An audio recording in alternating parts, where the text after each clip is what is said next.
وحده لا شريك له وأشهد أن محمدا عبده ورسوله أما بعد. Then to continue with Riyad-us-Saliheen of Imam Nawawi rahimahullah, then we are still on Kitab al-Fada'il, the book of virtues, and the chapters connected to fasting, and we reached chapter 219, باب النهي عن تقدم رمضان بصوم بعد نصف شعبان إلا لمن وصله بما قبله أو وافق عادة له بأن كان عادته صوم الاثنين والخميس فوافقه.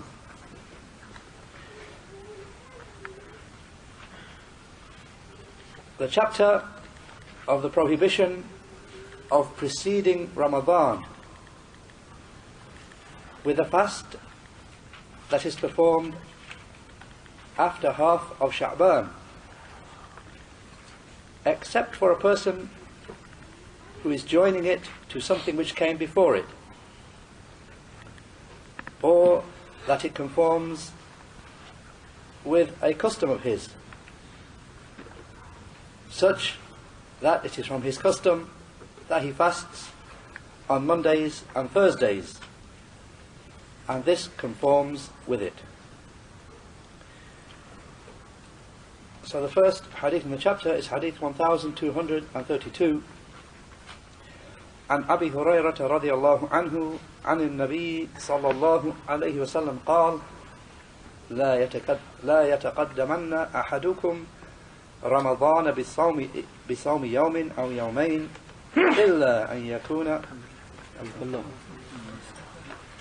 عن أبي هريرة رضي الله عنه عن النبي صلى الله عليه وسلم قال لا يتقدمن أحدكم رمضان بصوم يوم أو يومين إلا أن يكون رجل كان يصوم صومه فليصم ذلك اليوم متفق عليه.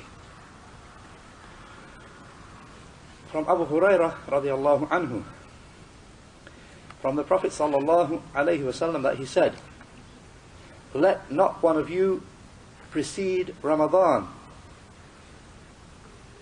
by fasting a day or 2 days before, unless it is a man who used to fast his normal fast. Then in that case, let him fast that day, agreed upon. As for who reports this hadith, then just as Imam Nawawi rahimahullah said, it's indeed agreed upon, reported both by Al-Bukhari and Muslim. You'll find it in the Sahih of Al-Bukhari, in Kitab Saum, the book of fasting. And in fact, all the references in this chapter to all the books of hadith, they all bring the narrations in the book of fasting. So there's no need to mention the kitab, the book which they bring it in. It will always be the book of fasting unless stated otherwise. So Imam Al-Bukhari brings it there. Chapter 14, Ramadan should not be preceded by fasting a day, nor 2 days. Hadith number 1914, 1914. And reported by Muslim in his Sahih, Hadith 1082.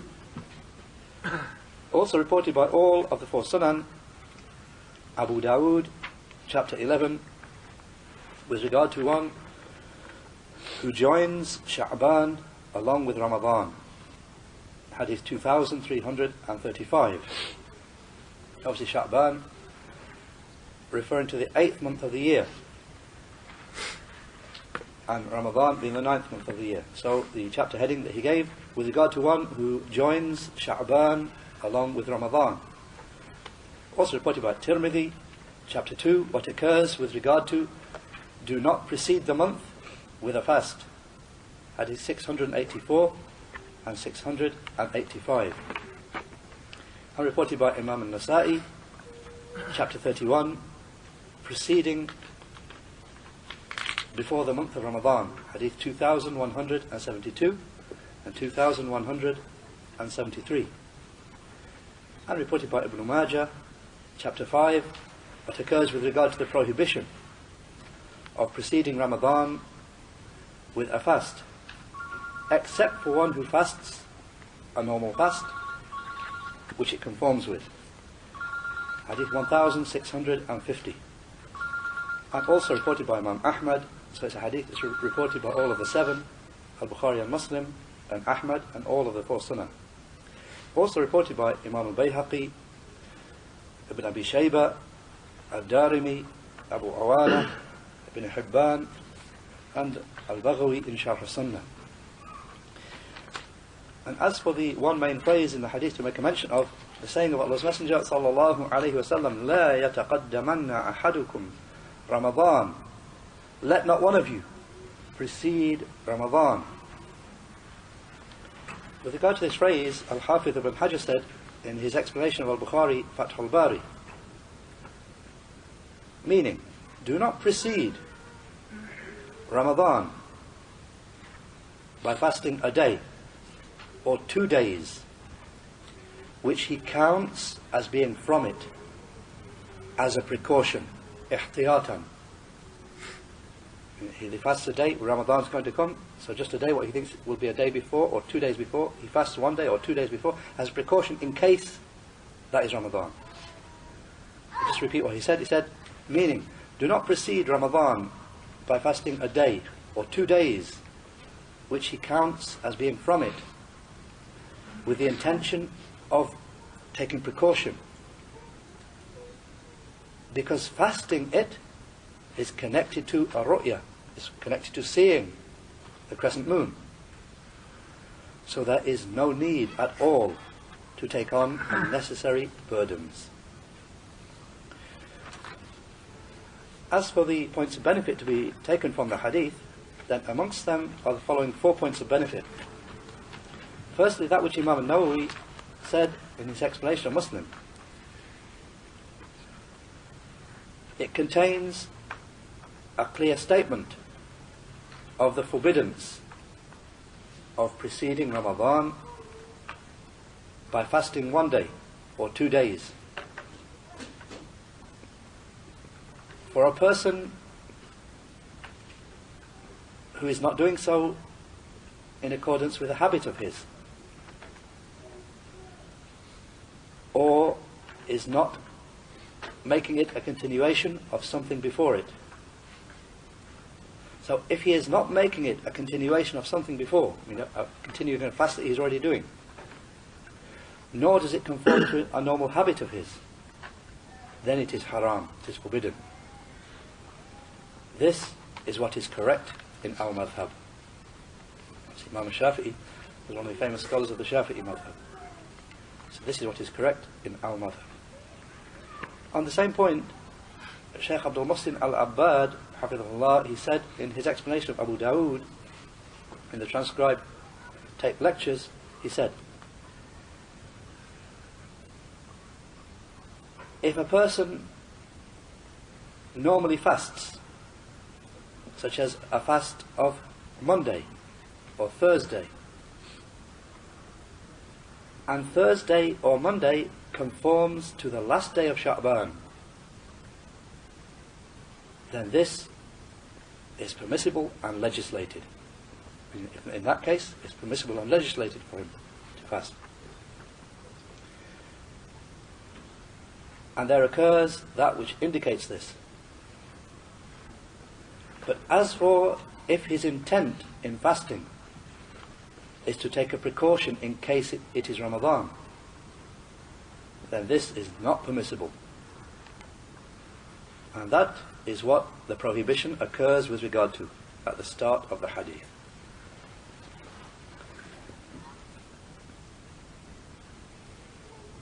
As for the second of the, and it's 3 points of benefit, not 4, it's 3 points of benefit here. The second point of benefit is that which Al-Hafidh ibn Hajar said in Fath al-Bari. He said, the hadith contains a refutation of those who hold starting to fast before the crescent moon has been seen, such as the Rafidah, like the Rafidah Shia, those who fast before the moon's even been seen. They hold that's what's correct to do, to be fast even before the moon is seen. So as he said, Hafidh ibn Hajar, this hadith contains a refutation of those who hold starting to fast before the sighting of the moon, such as the Rafidah. As for the third point of benefit, then Al-Qurtubi said in his explanation of Muslim, Al-Mufhim, this prohibition is because of what is to be feared from adding to the month of Ramadan. And it is one of the evidences for Malik, for Imam Malik, for his saying of Saddu Dhara'i'.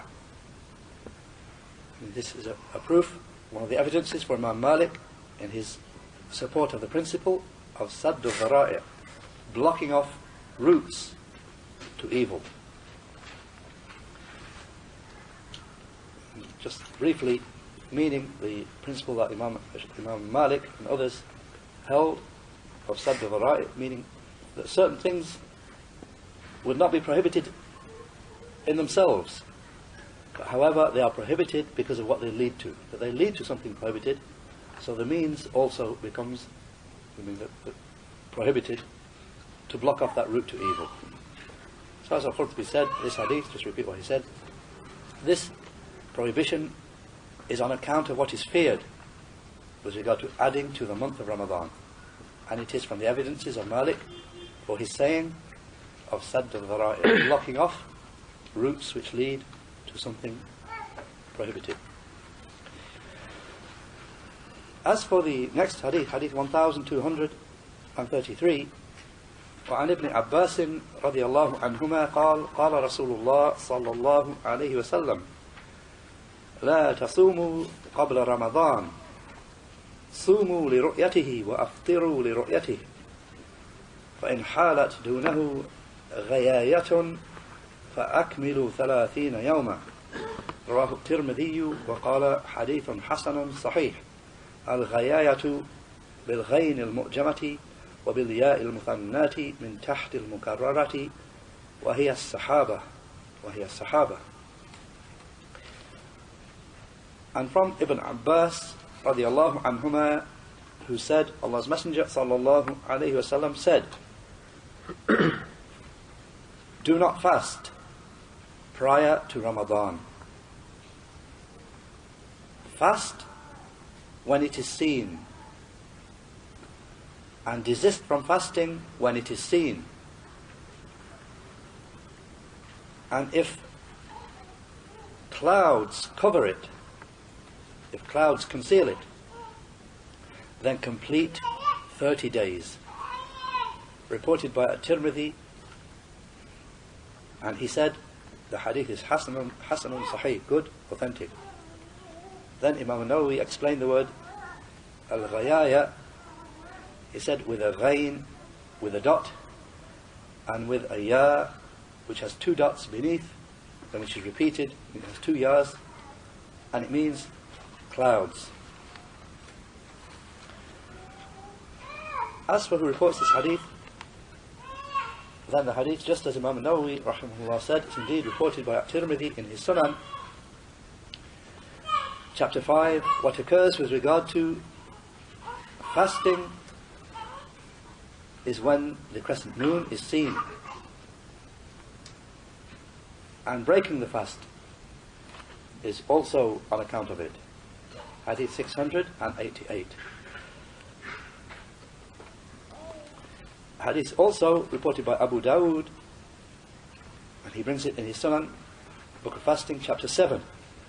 Whoever said, if it is clouded over for you, then fast 30 days.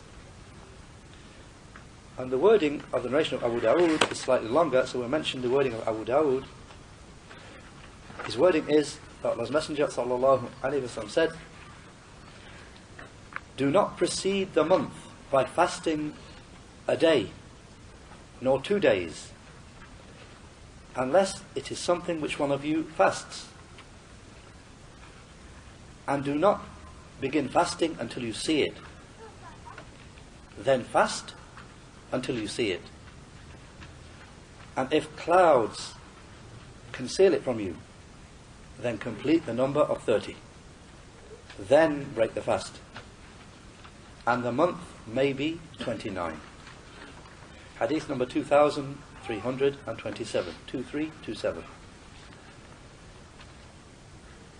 Also reported by Imam al-Nasa'i in his Sunan in two places, both in the book of fasting. Firstly, Hadith 2129, chapter 13, that is, chapter 2129. And reported by Al-Nasa'i, chapter 37, fasting the day of doubt. Siyamu yam shak, fasting the day of doubt. And this narration here, in chapter 37, fasting the day of doubt, Imam al-Nasa'i brings a narration, and he brings a story behind this hadith being narrated by the Tabi'i. And it's narration of two of the Tabi'is, one narrating from another. So he brings his chain of narration, Imam al-Nasa'i brings his chain of narration, so we'll mention the wording, the discussion that was held by the two of the Tabi'in in the chain.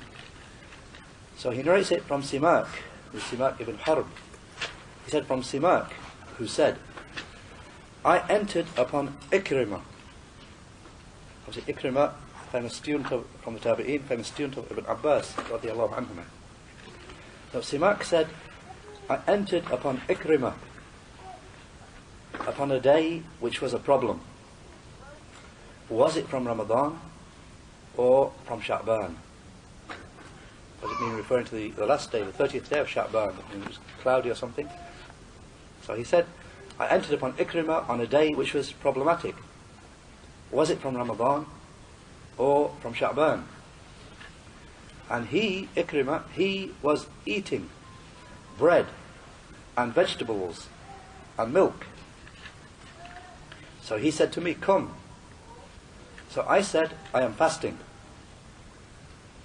He said, so he swore an oath by Allah, you will certainly break your fast. So I said, Subhanallah, how perfect is Allah, twice. But then I saw that he was swearing and he would not make any exception.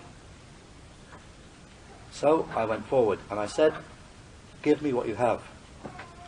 So he said, I heard Ibn Abbas say, and then he narrated the hadith. Hadith 2189. Also reported by others, reported by Imam Ahmad, reported by Imam Malik, and by Al-Bayhaqi, Ibn Hibban, Ad-Darimi, Ibn Abi Shayba, Abdul Razak, Ibn Khuzaymah, and by Imam Al-Baghawi in Sharh al-Sunnah.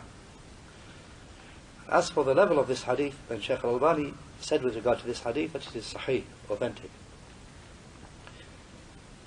As we already heard, Imam Al-Nawawi mentioned that Tirmidhi said the hadith is Hasan Sahih, and likewise Shaykh Al-Albani declared the hadith Sahih, also authentic.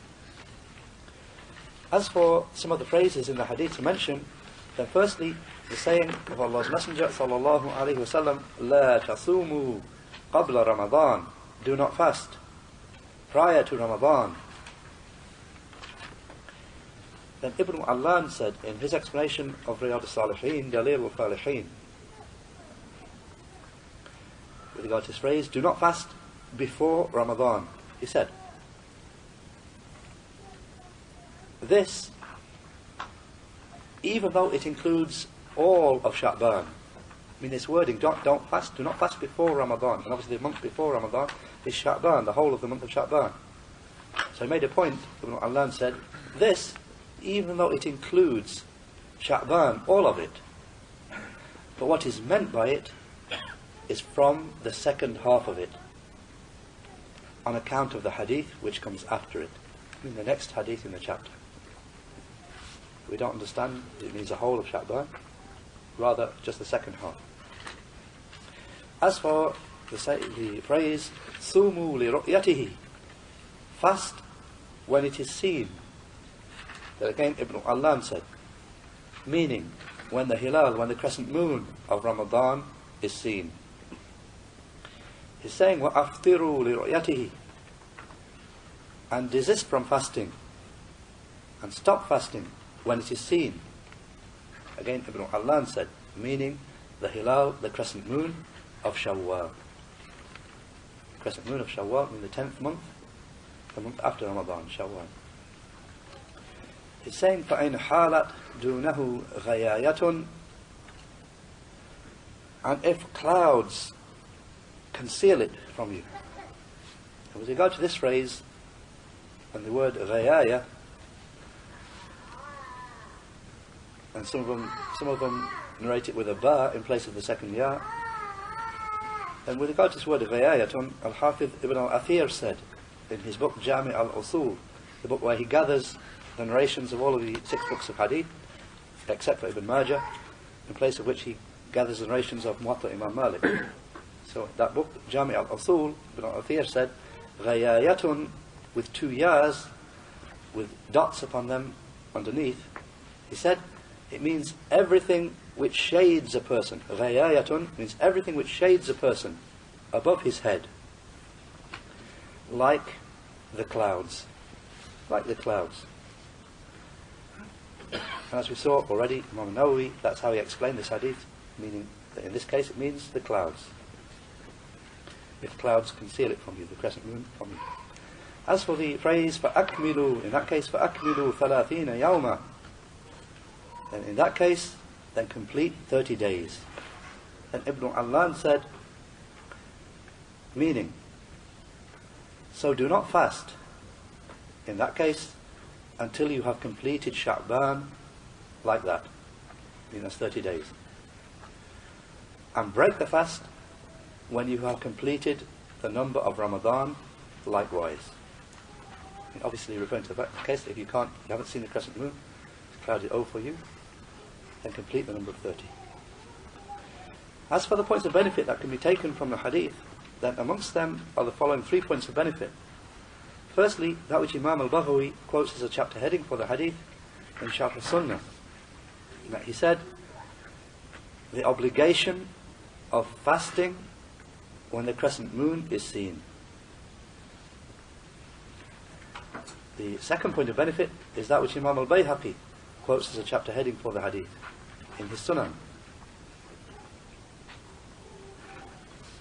that fasting is when the crescent moon is seen,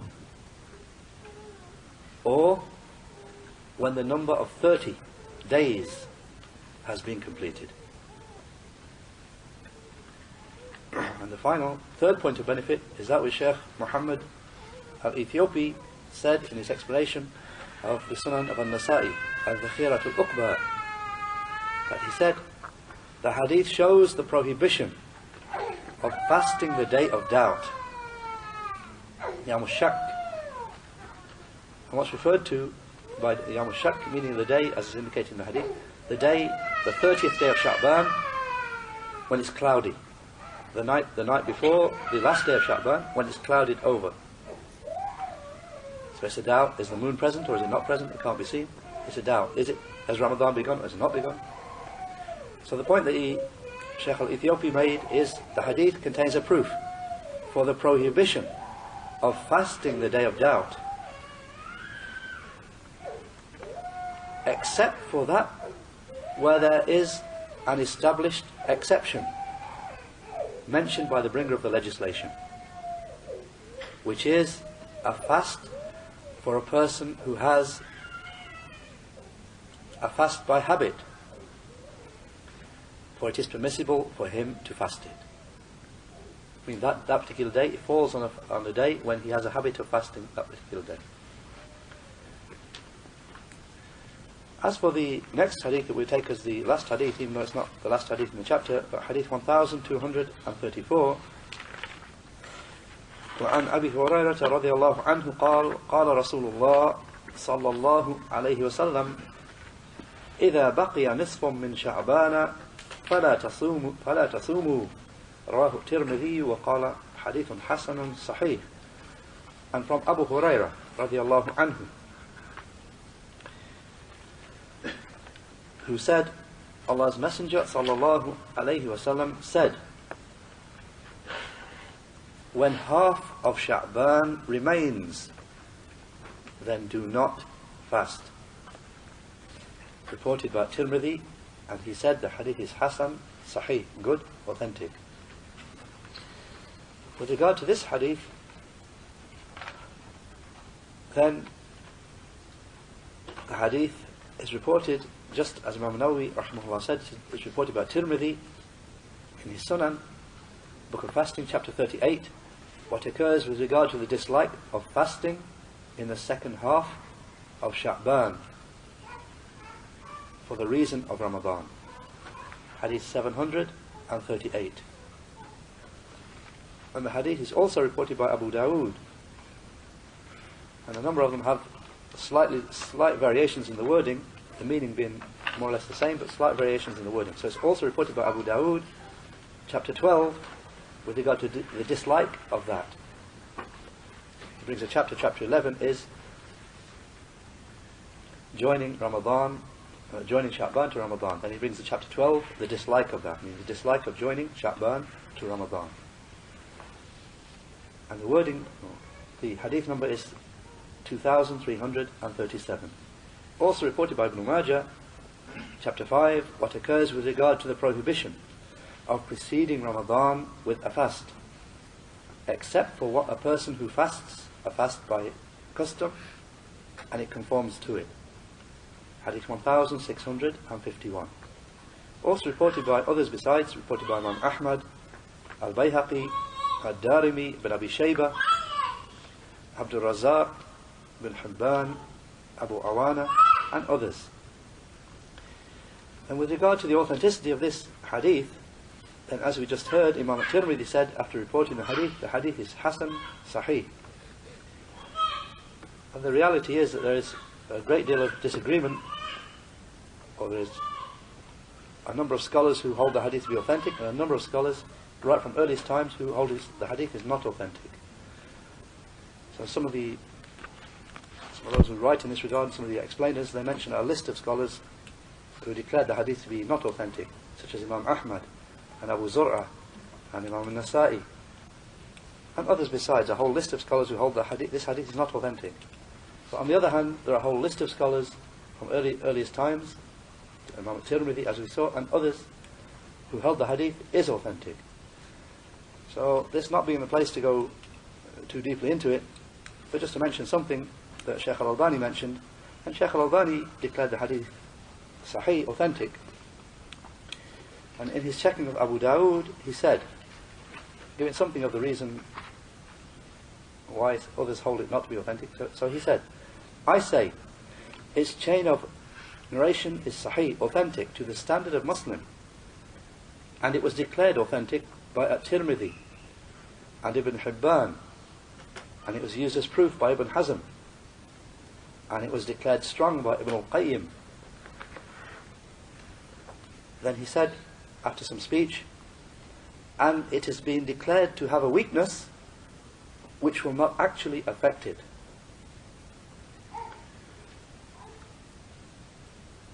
And the weakness he's referring to here is the narrator Al-Ala ibn Abdurrahman.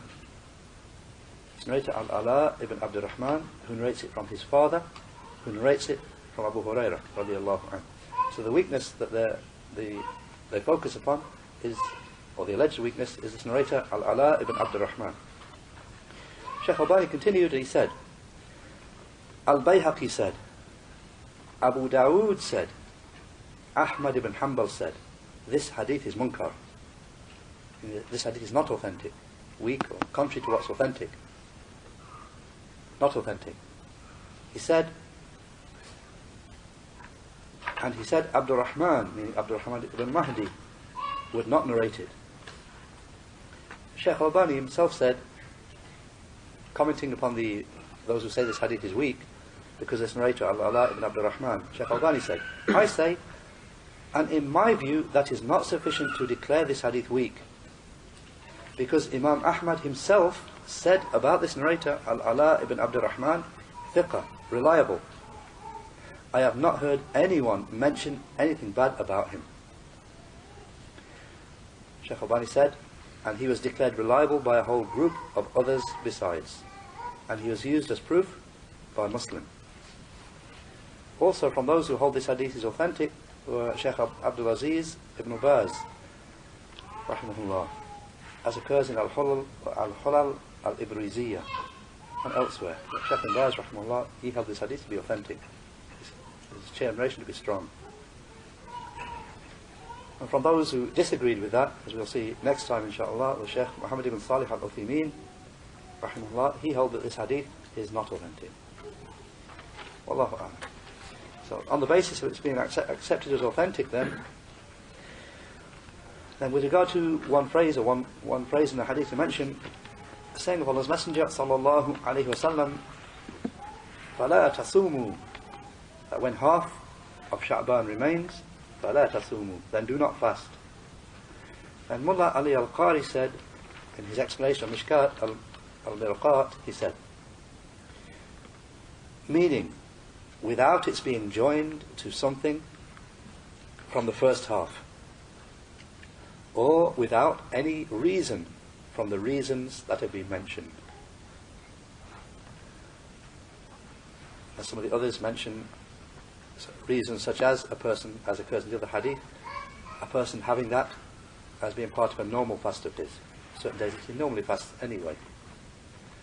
So just to repeat what Mullah Ali al-Qari said, meaning without joining that to anything from the first half, or without any reason from the aforementioned reasons.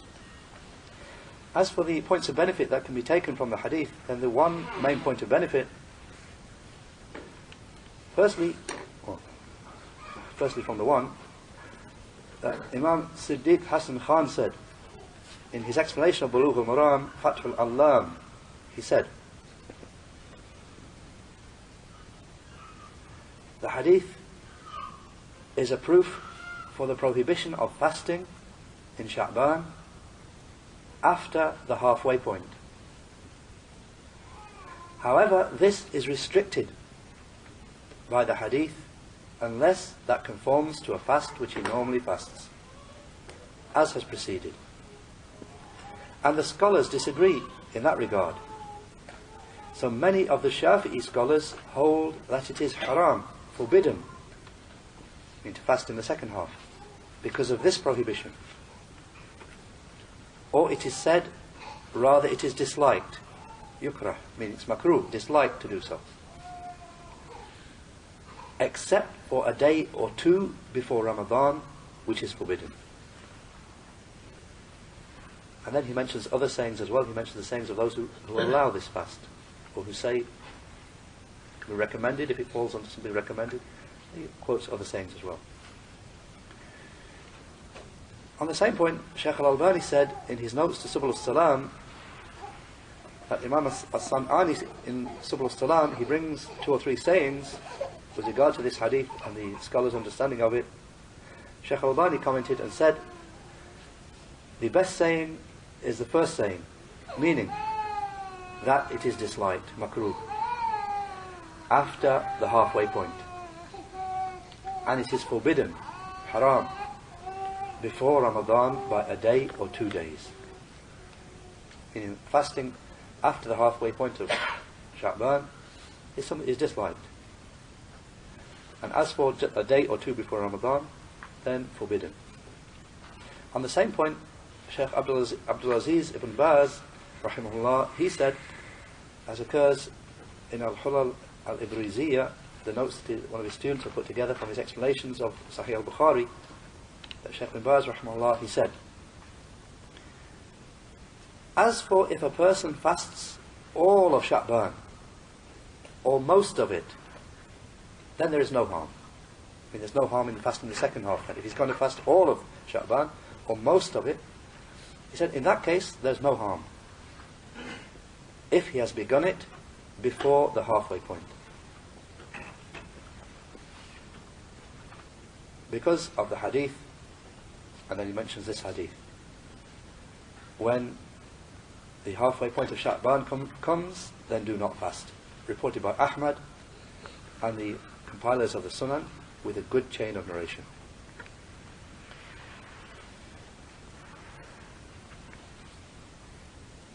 And just as a final point, obviously those who hold the hadith to be authentic, rather those who hold the hadith not to be authentic, hold the hadith is weak, and they don't see a problem in fasting beyond the halfway point of the month. They hold this hadith to be weak. And we'll continue the chapter with the last hadith and what follows it next time, inshaAllah. Walhamdulillah. sallallaahu alayhi سبحانك اللهم وبحمدك أشهد أن لا إله إلا أنت أستغفرك وأتوب إليك